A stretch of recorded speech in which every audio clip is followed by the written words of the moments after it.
Deus, querido Pai, obrigada, Senhor, por mais esta oportunidade que estamos tendo de estarmos nesta casa. Só temos a agradecer, Senhor. E que essa reunião, portanto, transcorra em clima de muito aprendizado para todos nós. Obrigada, Senhor. Graças a Deus e que assim seja. E com vocês, Celi. Estamos hoje aqui com um sorriso de orelha a orelha, né? Felizes da vida, porque hoje nosso Livro dos Espíritos está fazendo 166 anos. 18, né, de abril de 1857, e nós recebemos esse presente maravilhoso aí. Então, a nossa gratidão é assim imensa a Deus que permitiu que, segundo os Espíritos da Verdade, essa é a terceira revelação de Deus para os homens, né? Então, agradecidos somos a Deus por essa terceira revelação e pelos Espíritos da Verdade que fizeram essa obra maravilhosa, e Kardec que não apenas codificou, que é até um crime falar que o professor Léon Hippolyte Denisard Rivel, que ele tenha sido o codificador. Ele não foi o codificador, ele foi um daqueles que sem ele também aquela obra não ia acontecer, porque ele não apenas codificou, ele não deu apenas corpo de código, de letra àquela obra, a essa obra maravilhosa. Ele tem os comentários dele, ele tem muita ação dentro do livro, sempre supervisionado pelos espíritos, e a gente já falou sobre isso aqui, numa das questões que ele estava organizando a resposta dada pelos espíritos, e ele não conseguia concluir, porque tinha um barulho no ambiente atrapalhando ele. E ele, sabendo do trabalho que ele estava fazendo e o que acontecia, ele entendeu que tinha algo que ele precisava entender ali e ver o erro, e ele parou naquela questão. E no dia seguinte, na reunião da Sociedade Espírita, lá em Paris, ele fez esse questionamento e nem ia precisar, porque os espíritos, através dos médiuns, iam falar com ele, que eles perceberam que na redação tinha um erro.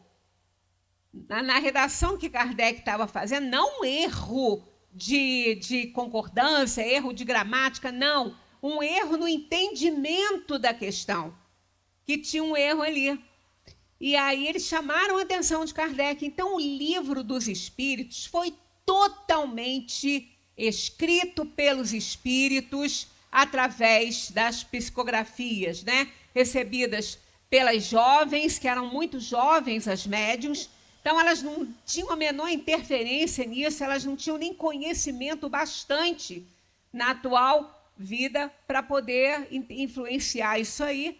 Não foi Kardec que foi médium, né? Então, os espíritos vieram por conta dessas médiums. Muita gente trabalhou para que hoje a gente estivesse comemorando aí 166 anos dessa obra incrível, é uma verdadeira obra de arte. Porque o que faz uma obra ser uma obra de arte é que ela não se esgota. Você não consegue esgotar o conhecimento dentro dessa obra. Eu passo por questões nessa obra, estava até falando aqui com a Ângela, eu fui buscar o conceito de espiritismo, porque quando nós começamos a fazer palestra, isso tem lá 35 anos que eu estou aqui nessa casa, 38 que eu estou aqui, mais ou menos isso. Depois, quando eu comecei a fazer palestra aqui, eu estava começando a estudar, né? Eu estava num cursinho ainda bem aquelezinho, bem começando ali, primeira sériezinha, né? Mas como o espiritismo, ele não tem lideranças, ele não tem pastor, não tem padre, não tem nada, não tem aquela autoridade ali, né? Você não precisa ser formado em teologia e não sei mais o quê para divulgar espiritismo, até porque espiritismo não é religião, não é isso? Então, a gente vai estudando e vamos trocando ideias e vamos aprendendo, estudando e aprendendo. Então, claro que muitos conceitos não ficam bem explicados porque não são bem entendidos por quem fala, e assim vai. Tanto que tem coisas que eu ouço, tem palestras minhas bem mais lá para trás que eu ouço, que eu falo assim, nossa, isso aqui eu não estava entendendo esse conceito, não. E é natural, graças a Deus que é assim, graças a Deus que eu consigo ver aquelas deficiências ali na minha abordagem naquela época, que é sinal que eu estou aprendendo, né? Alguma coisa, se eu consigo ver as coisas que eu hoje não falaria daquela forma. Não eram antidoutrinárias, mas não estavam corretas no sentido. Então, quando eu vejo, às vezes, eu fui buscar esse conceito do que é o espiritismo para colocar aí nos slides para a gente estudar, eu falei assim, gente, aonde que está a palavra religião? Não tem, não tem. Né? Embora a gente saiba que ele não é uma religião, a gente já sabe disso, mas apesar da gente saber que ele não é uma religião, a gente continua repetindo, às vezes, algumas coisas que os grandes palestrantes falam e todos falam, e parece que isso vai virando uma verdade, não é? Aquilo que é sempre muito falado por quem entende as coisas acaba virando verdade, mas quando você vai estudar e vai procurar, você não acha aquilo ali daquela forma que está sendo dita. Né? Então, a gente sempre fala, o espiritismo só existe nos seus 3 aspectos, né? No tríplice aspecto, filosófico, científico e religioso. Eu mesma sempre falei isso, sempre ouvi isso dos grandes oradores internacionais que levam a doutrina espírita por todo o mundo, né? E eu, né, lambarizinho perto de tubarões dentro da doutrina, não dá para discordar. Mas aí quando você começa a estudar, quando você começa a observar, é por isso que a gente indica estudo constante, estudo diário, como os médicos devem fazer, como os grandes profissionais que se formaram numa academia devem fazer, que aquele médico que pega o seu diploma e nunca mais ele estuda, ele vai ficar, né? Porque a ciência não tem verdade, né? A verdade é aquela que se apresenta naquele momento, que pode cair quando tiver argumentos que a combata. Então, né? Quer dizer, a doutrina espírita é uma obra inesgotável, que você lê hoje e entende, amanhã, se você estudar mais um pouco, você vai ver que você não alcançou ainda aquele entendimento ali. Então, é assim mesmo, é assim. Nós não vamos receber anel de formatura nem diploma de doutrina espírita, da doutrina espírita. Ninguém aqui consegue isso, né? E a gente vê, olha, eu leio isso há 38 anos. E quando eu deparei com esse conceito aí, eu falei, gente, mas por que a gente fala que tem 3 aspectos? Caiu uma ficha para mim que não tinha caído ainda. E é dessa forma que tem que ser mesmo. A gente vai e vai estudando. Então, a doutrina foi um presente muito grande desses espíritos amorosos, um trabalho incansável desse professor, né, que teve que parar as suas atividades, tinha dificuldades financeiras, ainda bem que a Amélie Boudin, ela tinha dinheiro para poder aguentar um pouco a situação deles, porque ele se dedicou inteiramente a isso, né? E ele, em 1957, ele lançou a primeira edição de O Livro dos Espíritos. Veio com essa capinha aí, linda, ó. Linda, né? Aqui, ó. Muito bonitinha a capinha. Eu até uma época mandei reproduzir numa gráfica essa capa e presenteei lá o pessoal do Amparo, que também estava fazendo aniversário, acho que não sei quantos anos que eu ofereci essa capa lá para eles, que é muito bonitinha, né? Essa capa aqui original de O Livro do... Foi 150, né? Nos 150 anos, pois é. Tão linda, linda, é realmente uma obra incrível essa aí. Mas vocês podem estar pensando assim, não está dando para vocês lerem, por isso que vocês não estão pensando o que eu estou vendo aqui, 1860. 1860. Mas não foi em 1857? Foi 18 de abril de 1857. A primeira edição. Gente, o trabalho de Kardec foi assim maravilhoso. Nessa primeira edição, não tinha a parte 2 das causas espirituais ou dos espíritos, não tinha essa parte 2. Era doutrina espírita, parte 1, doutrina espírita, parte 2, das esperanças e consolações, parte 2, leis morais, e parte 3, das esperanças e consolações. Então, não tinha aquele título, né? Mundo dos espíritos, mundo espírita ou dos espíritos. Estava dentro da primeira parte, doutrina espírita. Mas muita coisa ali ainda não podia ser dita. Imagina, Kardec trouxe essa obra, esse conhecimento numa época em meio ao positivismo, muito difícil para entrar com uma obra dessa aí, falando de espíritos para positivistas. Então era complicado e muita coisa não podia ser dita ainda. Então primeiro impacto, a primeira edição, que ainda não falava tanto nessa questão do mundo espírita, né? E dos espíritos, mas continha a doutrina espírita. Depois, quando já estavam preparados todos, é que aí sim Kardec completou essa obra, que foi lançada em 1860, que é essa que a gente estuda hoje.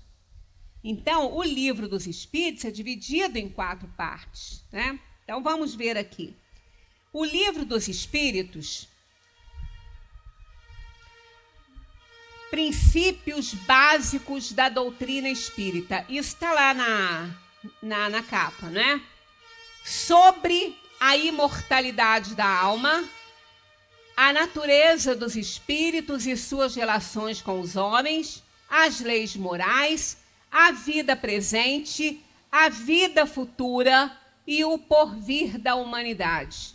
Escrito segundo os ensinos dados por espíritos superiores, com o concurso de diversos médiuns, recebidos e coordenados por Allan Kardec em 18 de abril de 1857. Não só as médiuns que trabalhavam com Kardec na Associação Espírita de Paris, mas quando começou isso tudo, essa história a gente já contou aqui, não dá tempo da gente se reportar a ela por conta do tempo que a gente tem aí, mas quando Kardec ficou sabendo desses fenômenos, logo ele se interessou e começou na pesquisa.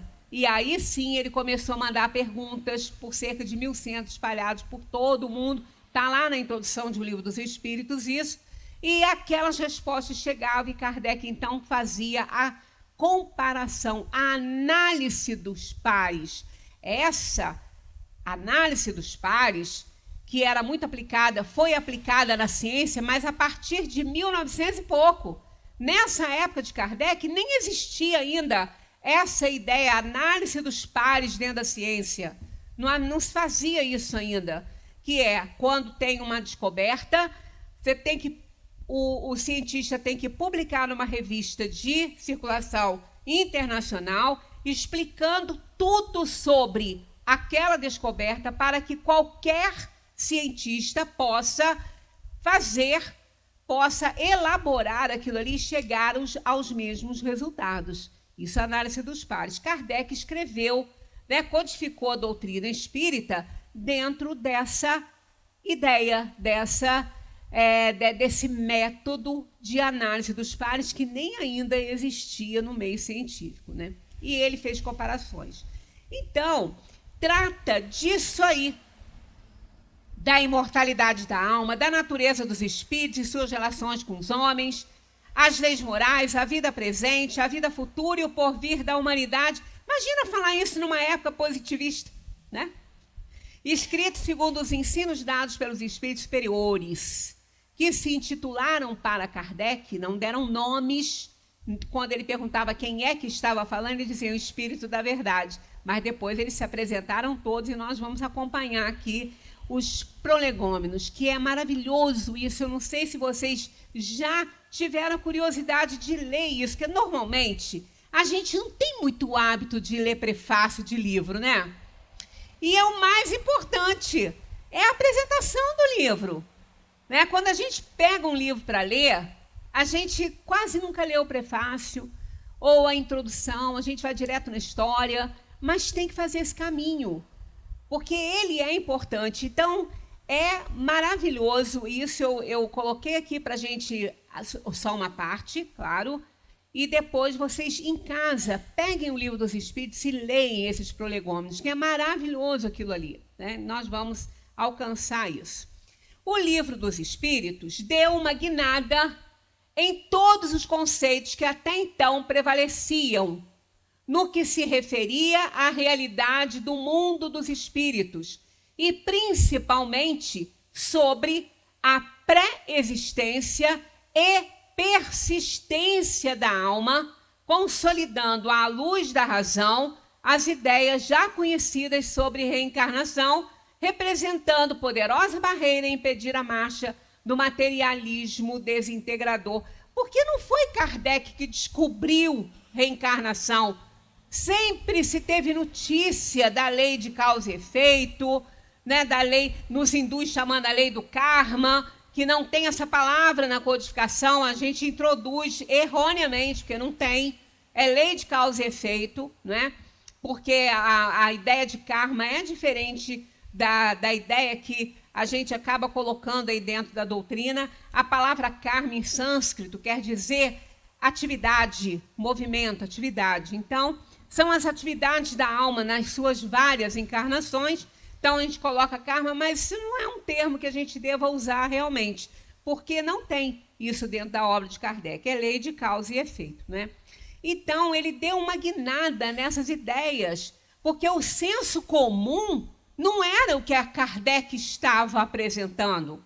E era necessário ter um senso crítico para poder entender aquilo que ele estava lançando aí, né? De novo, porque essas ideias não existiam, porque é novo. Não, existiam as ideias, mas não como Kardec codificou, que Kardec, ele tirou essas ideias supersticiosas da reencarnação, dessa filosofia que vinha nas várias religiões, principalmente as orientais, falando sobre isso, mas cheios de superstições e de crendices que não estavam de acordo com a verdade da divina, no caso, né? Sobre essa questão. Então, Kardec foi aquele que filtrou tudo isso e deu aí, supervisionado por quem ditou.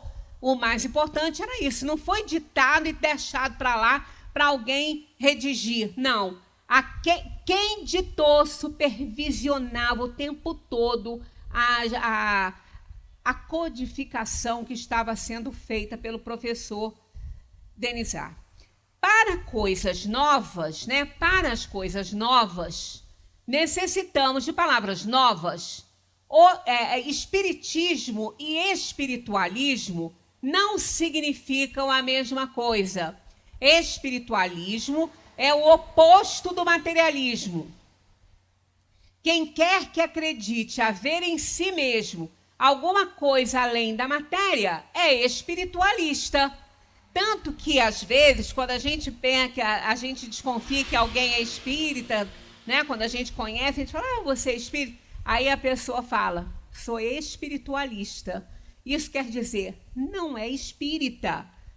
Ela crê na existência de um ser, né, de uma outra dimensão, mas não é espírita, é espiritualista. Então, quem quer que acredite haver em si mesmo alguma coisa além da matéria é espiritualista e nem por isso é espírita.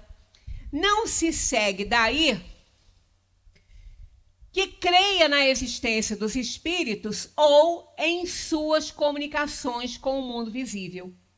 Em lugar das palavras espiritual e espiritualismo, empregaremos espírita e espiritismo. Então, essa palavra espiritismo, no sentido desta filosofia, dando nome a essa filosofia, foi criada por Kardec. O vocábulo poderia existir com outra conotação, mas não com essa. Com essa, foi criado por Kardec para fazer essa diferenciação aí de espiritualista, né? Então, espírita é aquele que estuda o espiritismo. Espiritualista, ele crê em alguma coisa além da matéria, mas nem por isso ele é espírita. O espiritismo, ao mesmo tempo, isso aqui é o conceito de espiritismo. Eu fiz uma palestra há um tempo aqui, vivência religiosa, e ficou bem claro ali que Kardec fala que espiritismo não é uma religião. Não é uma religião. Está bem claro. Mas tem um momento que ele fala assim, meus amigos, que foi numa carta que ele escreveu. Meus amigos, nesse ponto o espiritismo é uma religião. Aí as pessoas que debatem, né, essas coisas, pegam essa frase, tiram do contexto. Lá, Kardec que falou que o espiritismo é uma religião. Não, Kardec não falou que o espiritismo é uma religião. Pelo contrário, nesse mesmo texto, logo abaixo, ele fala sobre isso. Está na Revista Espírita, está nessa palestra Vivência Religiosa, onde eu abordo essa questão de que o espiritismo não é uma religião. Então, a gente vem falando sempre, ouvindo, como eu falei, que a gente ouve os grandes, né, estudiosos da doutrina, conceituados mesmo, que estudam, que traduzem tudo, falar em tríplice aspecto da doutrina. Ela não tem esses três aspectos como a gente entende e vem dizendo e vem ouvindo, porque ela não é uma religião. Então, se ela não é uma religião, ela não pode ter aspecto religioso. Ela não é religião. Para ser religião tem que ter dogma. Se ela não tem dogma, ela não é religião. Se ela não é religião, não tem aspecto religioso. Ele não fala. Aí, vendo aquilo que eu falei com vocês, eu já passei por tantas vezes nesses conceitos e não tinha me dado conta que não tem religião escrita ali. Olha só o conceito de espiritismo dado por Allan Kardec aqui, nesse livrinho aqui, O que é o espiritismo? Se vocês não leram esse livrinho, não sabem o que estão perdendo para entenderem o que é espiritismo. Pequenininho, ele não foi o primeiro, ele veio bem depois, mas olha só, tem tudo aqui, o que é o espiritismo, de uma forma bastante lúdica, porque é através dos diálogos, que é o método usado por Kardec na elaboração de O Livro dos Espíritos, né? Então, olha o conceito de espiritismo, está no preâmbulo desse livro aqui, conceito que Kardec dá de espiritismo. Olha aqui, O espiritismo é, ao mesmo tempo, uma ciência de observação e uma doutrina filosófica. Aqui a gente já entende que não tem aspecto filosófico nem aspecto científico na ciência que a gente entende. A ciência que a gente conhece é aquela que precisa da matéria para provar alguma coisa.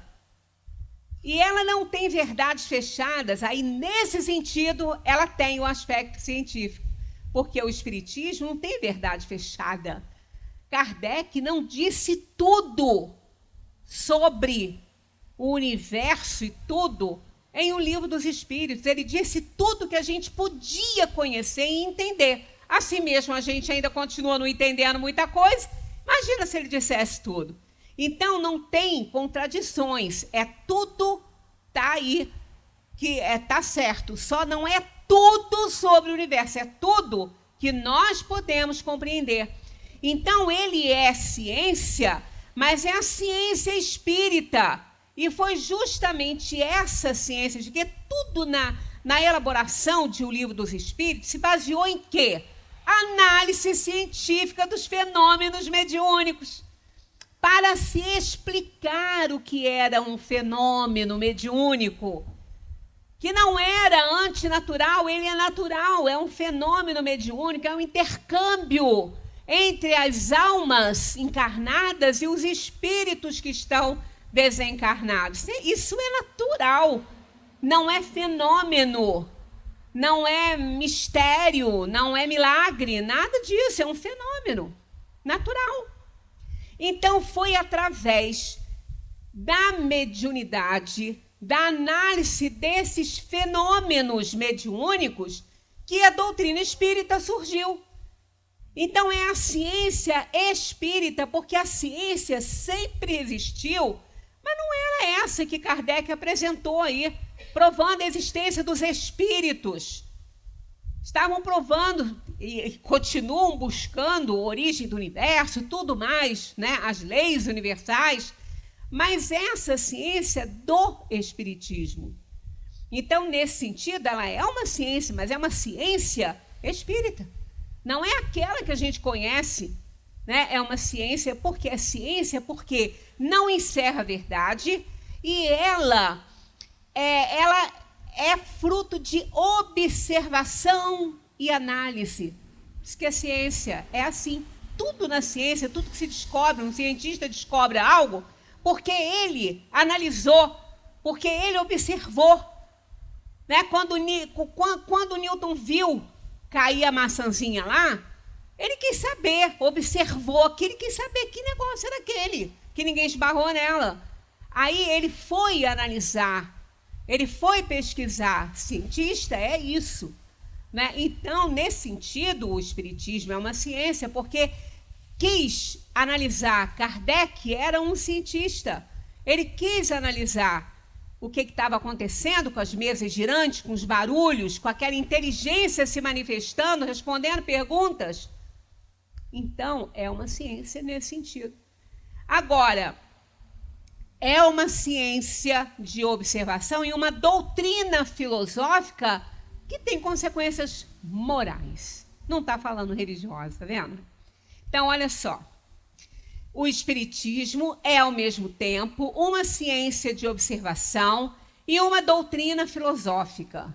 Como ciência prática, ele consiste nas relações que se estabelecem entre nós e os espíritos. Quer dizer, nos fenômenos mediúnicos, né? No intercâmbio aí. Como filosofia, compreende todas as consequências morais, olha só, que dimanam dessas mesmas relações. Então, ele é uma ciência, uma filosofia, mas é uma ciência espírita, e é por isso que ele aproximou a ciência da religião, que não é espiritismo, mas ele aproximou a ciência da religião quando ele descobriu todas essas coisas que até então não eram conhecidas das pessoas. Os fenômenos eram, mas como eles se davam, não era. Né? Então, Kardec não criou o fenômeno. A doutrina espírita não criou o fenômeno, eles sempre existiram, a reencarnação sempre existiu, comunicação sempre existiu, o evangelho está cheio lá de comunicações dos espíritos. Mas como isso se dava, o processo que isso acontecia, isso é ciência de observação e análise. Então, através disso, e nessas relações entre o mundo dos espíritos e o mundo material, essas relações têm consequências morais, mas não são religiosas, porque não é uma religião, porque não tem dogmas, constantemente analisada e observada. Então não tem dogma, dogma é a verdade sem discussão. E o Espiritismo é cheio de discussões, cheio disso, para a gente questionar e observar e ver e aprender através disso aí. Então, o que mais se faz nos estudos da doutrina espírita são discutir esses fenômenos todos, né, para se aprender. Então, como filosofia, compreende todas essas consequências que têm origem nessas relações, nessas mesmas relações. Então, podemos defini-lo assim: o Espiritismo é uma ciência que trata da natureza, origem e destino dos espíritos, bem como de suas relações com o mundo corporal. E tudo isso aí tem consequências morais. Mas não são consequências religiosas, são consequências morais. Em nenhum momento de o livro, da codificação toda, a gente vai encontrar Kardec afirmando que o Espiritismo é uma religião. Não é uma religião.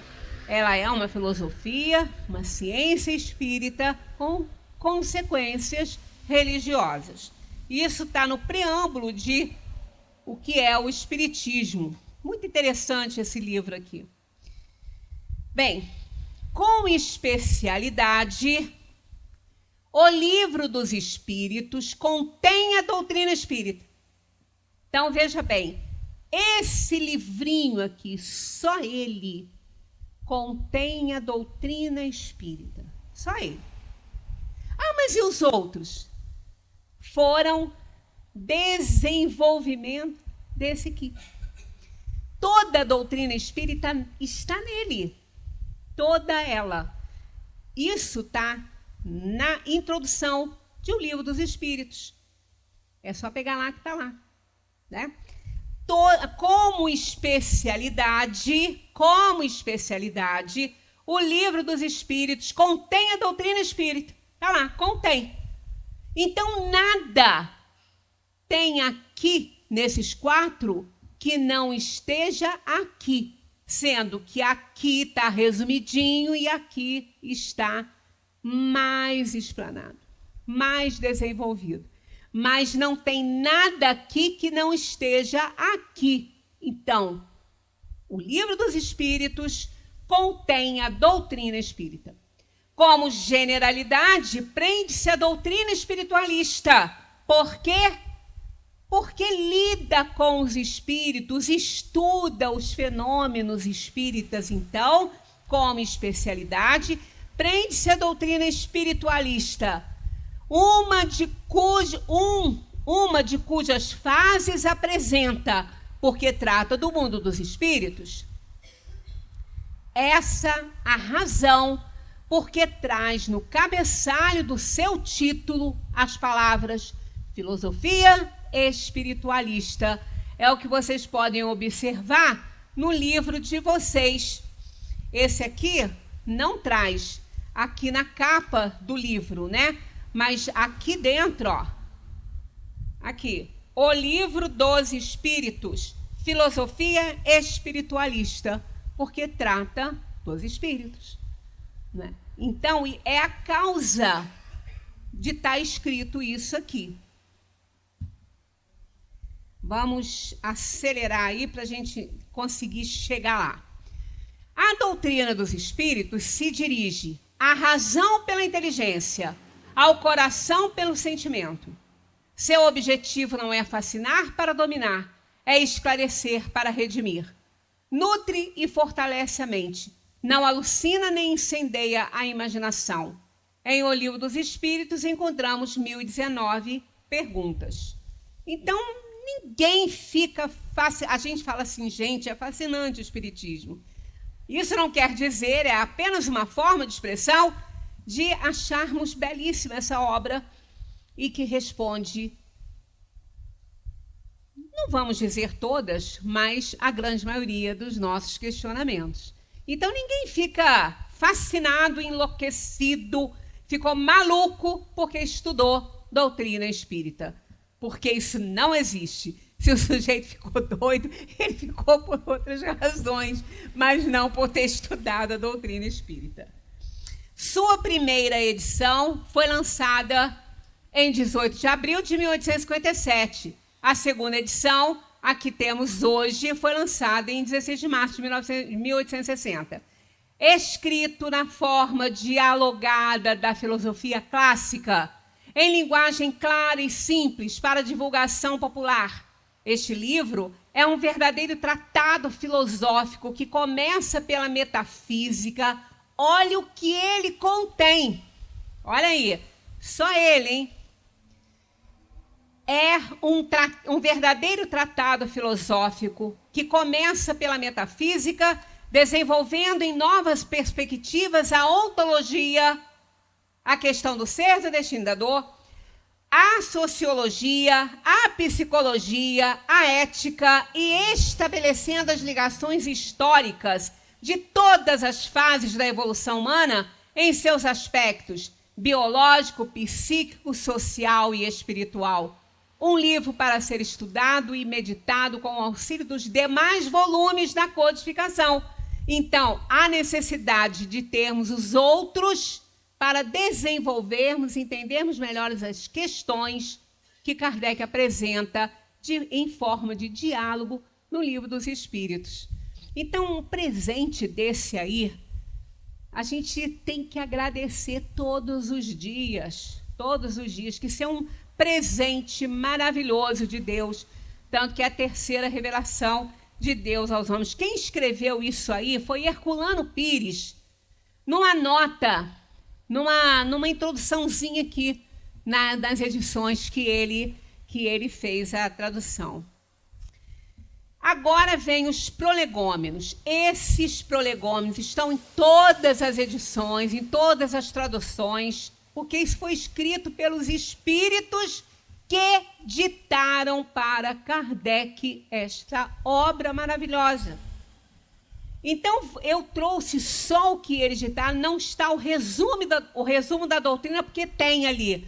Leiam em casa, é dever de casa, leiam os prolegômenos quando vocês chegarem em casa, porque é muito bacana. Tem a vinha, tem um desenhozinho da vinha que não saiu aqui na hora que eu copiei, não saiu, ali que representa a seiva, o fruto, a folha. Então, é maravilhoso e eles explicam isso nos prolegômenos. Vamos ler esses prolegômenos. Olha só, essa parte só, tá? Fenômenos alheios às leis da ciência humana se dão por toda parte, revelando na causa que os produz a ação de uma vontade livre e inteligente. Foi o que chamou a atenção de Kardec, né?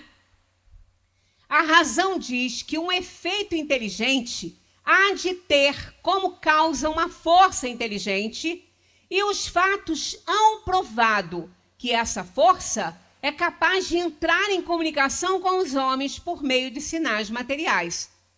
Interrogada acerca da sua natureza, essa força declarou pertencer ao mundo dos seres espirituais que se despojaram do invólucro corporal do homem. Assim é que foi revelada a doutrina dos espíritos. Foi quando Kardec começou a analisar os fenômenos. As comunicações entre o mundo espírita e o mundo corpóreo estão na ordem natural das coisas. Olha aqui.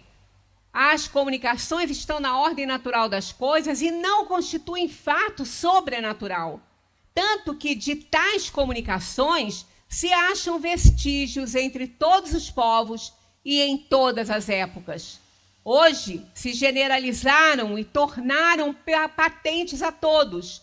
Os espíritos anunciam que chegaram os tempos marcados pela providência para uma manifestação universal. E que, sendo eles os ministros de Deus, e os agentes de sua vontade, têm por missão instruir e esclarecer os homens abrindo uma nova era para a regeneração da humanidade. Os espíritos que ditaram para esses prolegômenos, né? É lindo esse texto deles, e isso a gente passa batido, nem lê. Este livro é o repositório de seus ensinos. De quem? Dos espíritos superiores que vieram fazer. Foi escrito por ordem e mediante ditado de espíritos superiores para estabelecer os fundamentos de uma filosofia racional, isenta dos preconceitos do espírito de sistema. Nada contém que não seja expressão do pensamento deles e que não tenha sido por eles examinado, olha, e que não tenha sido por eles examinado.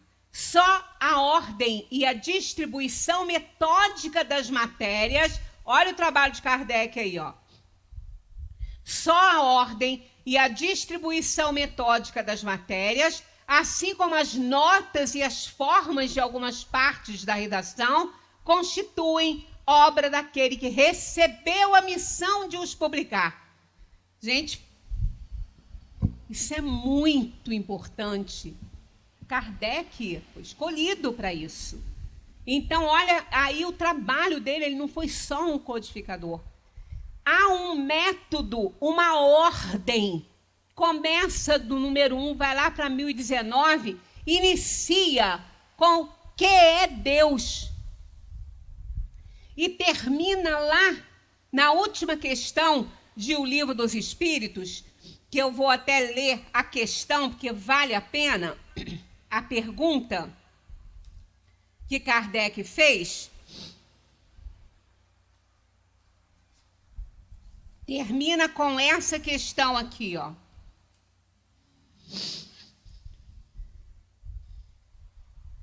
O reino do bem poderá um dia realizar-se na Terra? Essa aqui tem 1018, porque tem algumas variantes nas traduções, que foi 18A, 27B, então tem essas variações. Olha aqui. O reino do bem poderá um dia realizar-se na Terra? Essa foi a última pergunta e começou com: que é Deus?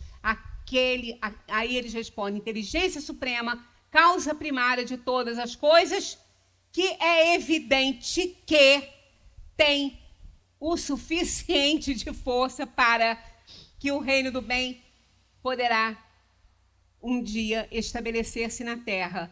Chega em casa, lê a resposta, porque não vai dar tempo da gente ler. Mas houve uma ordem, um método. Por isso que é importante a gente estudar o Livro dos Espíritos. Não é proibido de consultar, mas é importante começar e ir entendendo, porque precisamos de pré-requisito para entender o que vem mais à frente. Por isso que houve um método, né? Uma ordem. No número dos espíritos que concorreram para a execução desta obra, muitos se contam que viveram em épocas diversas na Terra,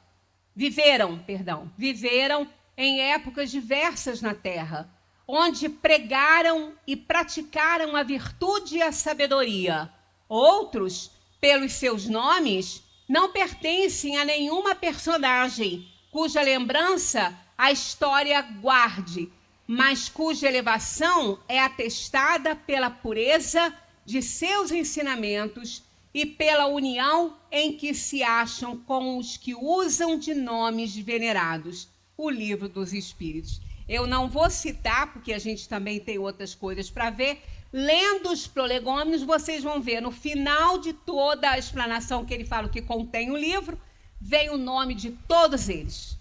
São Luís, Santo Agostinho, vem o nome de todos eles ali, no finalzinho dos prolegômenos. Dever de casa, hein?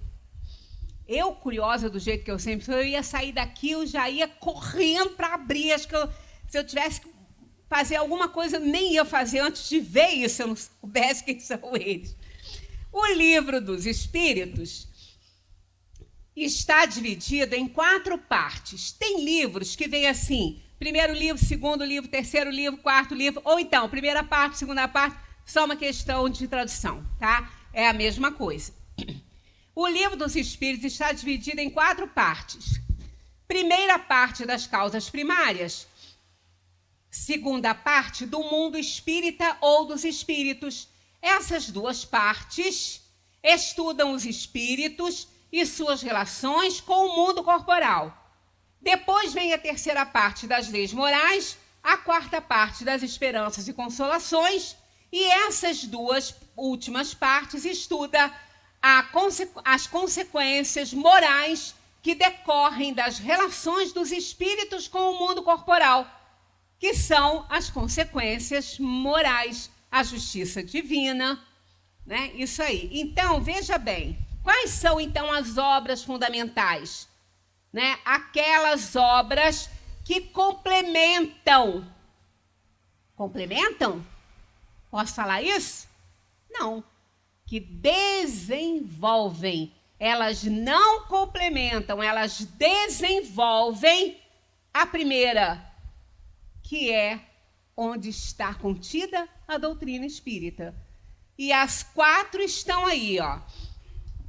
A Gênese, que surgiu em 1868, parte primeira das causas primárias. A Gênese desenvolve a primeira parte, o primeiro livro do que está lá no livro dos Espíritos. O livro dos Médiuns, que veio em 1861, que é a parte segunda, ele desenvolve essa parte segunda do mundo espírita ou dos espíritos. O segundo livro. O terceiro livro, a parte terceira, o terceiro livro, é o Evangelho segundo o Espiritismo, que veio desenvolver essa terceira parte, que é das leis morais. E a última parte, o quarto livro, ou a quarta parte, fala das esperanças e consolações. Então, o céu e o inferno, a justiça divina, em 1865, veio para desenvolver essa quarta parte. Então, a gente vê que cada uma das outras obras desenvolveu uma parte de O Livro dos Espíritos. Então, o que parece que está resumido aqui, na primeira parte, a gente vai encontrar tudo desenvolvido na Gênese. Na segunda parte, a gente vai encontrar tudo desenvolvido no Livro dos Médiuns. Na terceira parte, essa parte aí da Gênese, a gente pode citar aí as questões filosóficas, né, que a doutrina espírita apresenta. Com o Livro dos Médicos, a gente pode colocar aí as questões da ciência espírita, provando a existência dos espíritos. E depois, na terceira parte, com as leis morais, nós vamos ter a abordagem das consequências morais das relações dos espíritos na interação entre a matéria e a dimensão espiritual. E a última, a gente vai encontrar as esperanças e consolações, a justiça de Deus. Quer dizer, explanado ali, né, a quarta parte de O Livro dos Espíritos, mas tudo está nele. Fundamenta-se em 5 princípios básicos o Livro dos Espíritos: existência de Deus, existência e sobrevivência da alma, pluralidade das existências, pluralidade dos mundos habitados, comunicabilidade dos espíritos. Nenhum desses princípios aqui é questionado por nenhuma religião aí, né? Por nenhuma religião que a gente tenha, isso não é questionado. A pluralidade das existências, que hoje é fechado nas religiões católica e protestante, já foi ensinada na escola de Alexandria, por Orígenes, que era Clemente de Alexandria. Se forem reportar a história, vocês vão encontrar isso lá. Todos os padres estudam reencarnação, todos eles conhecem reencarnação e sabem que ela é um fato, né? E o fato de não acharem de acreditarem ou não vai interferir em absolutamente nada. Comunicabilidade dos espíritos, o Evangelho tradicional está cheio. O Velho Testamento, então, o Velho Testamento é um compêndio de comunicabilidade dos espíritos, né? Então tem tudo isso aí, existência e sobrevivência da alma. Tem lá falando que Esaú e Jacó já brigavam dentro do útero. Então, se eles brigavam, eles eram inimigos, como? Se eles... então tinham que existir antes, né? Então, olha, é só ter olhos de ver que a gente encontra essas coisas todas. O Espiritismo, então, explica de forma lógica a razão do sofrimento, do nosso destino, do nosso atraso, do nosso ser, a vida e a morte, o que é a inteligência, o que é o instinto, o porquê das coisas, né? Olha só quanto conteúdo tem dentro desse livrinho.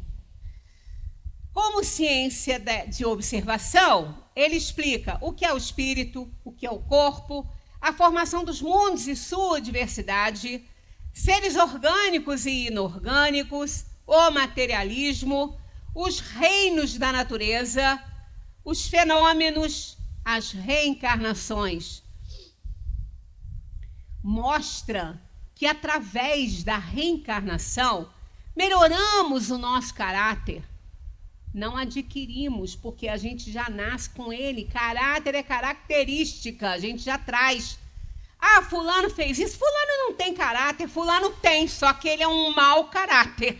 Ele tem caráter, só que não está valendo para nada, né? Então, ele melhora, ele não adquire, ele melhora o nosso caráter, a reencarnação melhora, desenvolve hábitos de dignidade, de ordem e de previdência, porque a gente vai errando e vai aprendendo com os próprios erros. Quem não aprende pelo amor, aprende pela dor, e ninguém quer ficar sofrendo, então vai aprender.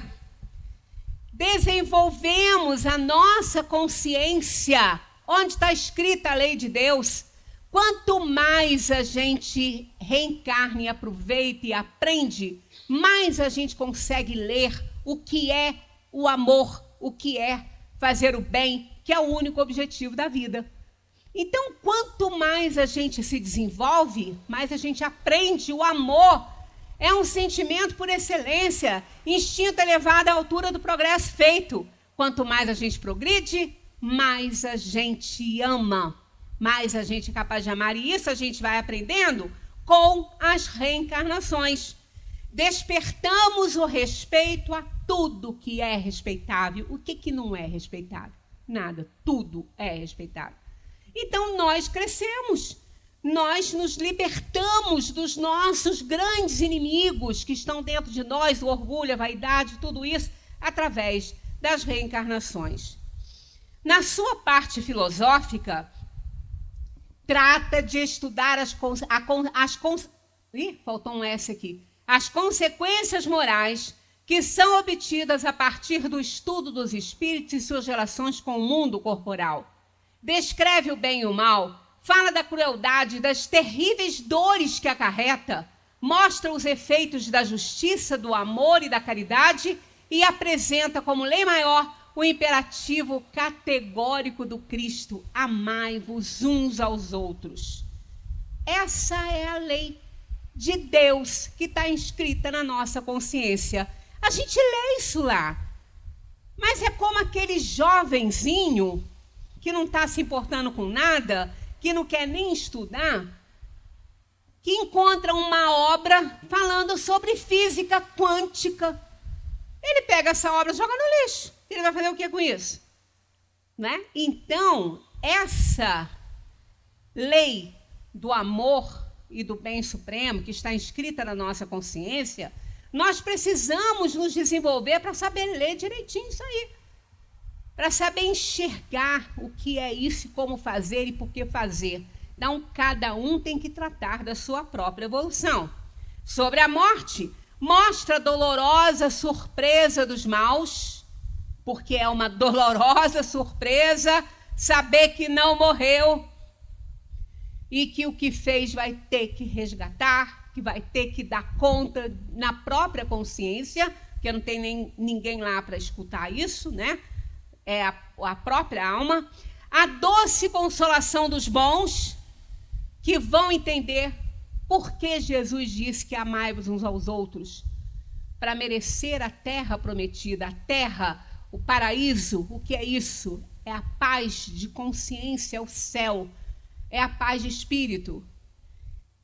Que a morte não existe porque ele não vai morrer, ele vai ver que ele não morreu, que os problemas foram todos com ele e que ele tem que resolver. Que a vida continua. Essa é uma cópia grosseira da outra. Que a vida continua. O encontro com os entes queridos. A verdade das promessas do Cristo que nos prometeu, né? Nas bem-aventuranças, tudo aquilo, o Espírito depara com essa verdade quando ele desencarna. A verdade, o progresso dos espíritos felizes e a perturbação dos faltosos. Por quanto tempo? Não se sabe. Que lá não conta tempo. O tempo é relativo aos planetas materiais onde os espíritos reencarnam, né? Então, não conta tempo lá. Então, por quanto tempo vão ficar perturbados? Ninguém sabe. Só o próprio espírito que tem que fazer o esforço para entender tudo, né? O Espiritismo nos leva a uma disciplina que procede da razão. Fé inabalável, só aquela que consegue encarar face a face a razão em todas as épocas da humanidade. Então, olha aí. O Espiritismo nos leva a uma disciplina que procede da razão, de uma autoridade íntima, de uma educação que torna o homem livre e independente. Quanto mais ele conhece, mais responsabilidade tem, mais livre ele vai ser. Não promete prêmios ou recompensas que não sejam imanentes da própria conduta. Olha que maravilha! É a meritocracia. É a meritocracia. O regime lá é meritocracia. Tá aí, ó. Não promete prêmios ou recompensas que não sejam imanentes da própria conduta, nem ameaça com responsabilidades que não decorram dos erros cometidos. Resumo, não há inocente neste mundo pagando pelo erro de ninguém. Olha que maravilha! Então, se a gente sofre, é por consequência de erros que nós mesmos cometemos. O Espiritismo é um corpo doutrinário cuja cabeça não está na Terra. Tem nada aqui. Aqui a gente chega, somos mordomos do Criador aqui, administramos os bens do mundo e quando daqui partirmos, a gente não leva nada a não ser o que a gente passou a ser, né? Ou continuou sendo, se não cresceu nada. É difícil não crescer nada, mas a gente leva a nossa bagagem espiritual, nossa bagagem de conhecimento, de ciência e de moral. Isso a gente leva, né? Jesus é a cabeça desse corpo. Vós estáis... Está faltando um acento. Vós estáis no mundo, porém não sois do mundo. Aqui tereis tribulações, mas tende ânimo, eu venci o mundo. Olha só, acham que Jesus, né, foi derrotado na cruz? Jesus venceu o mundo com a entrega que ele fez. Ali, naquele momento, o bem superou o mal. O amor cobre a multidão de pecados. Foi a frase que Pedro falou na hora da crucificação, porque Jesus sabia que ele não ia morrer. Então ele mostrou o sacrifício de si próprio em favor do seu semelhante. Isso é o quê? Amor, no seu verdadeiro sentido da palavra. E isso é vitória sobre o bem. Apesar de tudo e de todos e de tudo que aconteceu, Jesus continuou nos amando, ainda pedindo perdão para os outros que não sabiam o que estavam fazendo. Então, isso é vitória do bem sobre o mal. Eu venci o mundo. Vencer. Vencer o quê? Vencer o que ele venceu. o que ele já nem tinha mais, que era o orgulho e a cobiça, não é? Ele vencer a matéria, o amor e a cobiça, e vencer a morte. Por quê? Porque quando nós alcançarmos uma purificação, não vamos reencarnar mais, não vamos ter que morrer fisicamente. Então vamos vencer a morte. Não vamos precisar de reencarnar e desencarnar e ir e vir. Deixaremos de ser espíritos errantes, esse ir e vir de espíritos que ainda precisam de provar e expiar, para espíritos puros. Aí para cima a gente não sabe, são aquelas coisas que ainda não podemos compreender, por isso que não estão aqui, né? Então, a existência terrena é o meio para o fim. E qual é o fim? Libertação espiritual. Nascemos para a liberdade plena, para a sabedoria e para a responsabilidade plena. Isso só adquire essa liberdade quem tem esse conhecimento, quem já está, voando com as duas asas da inteligência e da moral. E é isso aí que é a beleza, porque alcançamos isso por nós mesmos, tratando de corrigir os nossos erros, de entender que é amando o próximo que nós vamos alcançar a pureza de coração exigida para nos tornarmos espíritos puros. A força do espiritismo, no seu poder e influência, são de natureza moral e espiritual, absolutamente nada material. Não pretende o domínio da terra na sua acepção material. A prova disso foi o quê? Jesus se entregar àquele sacrifício. Porque ele disse, meu reino não é deste mundo, né? E essa foi a grande prova, o reino dele não era desse mundo. Tudo que Judas pensou que ele ia fazer era o contrário do que ele tinha que fazer, porque o reino dele não era aqui, era no universo, né? Sua atividade se verifica na consciência individual de cada espírita, na consciência individual de cada espírita, onde se refere à soberana e perfeita justiça divina. Seu templo é o universo, seu altar, o coração humano, sua lei, o amor ao próximo, seu objetivo, a liberdade do homem por meio de sua espiritualização. É para isso que a gente está aqui, né? Exatamente para isso. E somos muito gratos a esses espíritos. Hoje, o Livro dos Espíritos aniversaria e foi instituído pelo presidente Jair Bolsonaro, que sancionou a Lei 14.354 de 2022, que foi um projeto do deputado Girão, parece, que instituiu o dia 18 de abril como Dia Nacional do Espiritismo. Segundo dados do Instituto Brasileiro de Geografia e Estatística, o IBGE, o Brasil tem cerca de 4 milhões de pessoas que se declaram espíritas, além de 40 milhões de simpatizantes. E querem uma observação legal? Um católico pode ser espírita? Um protestante pode ser espírita? Por quê?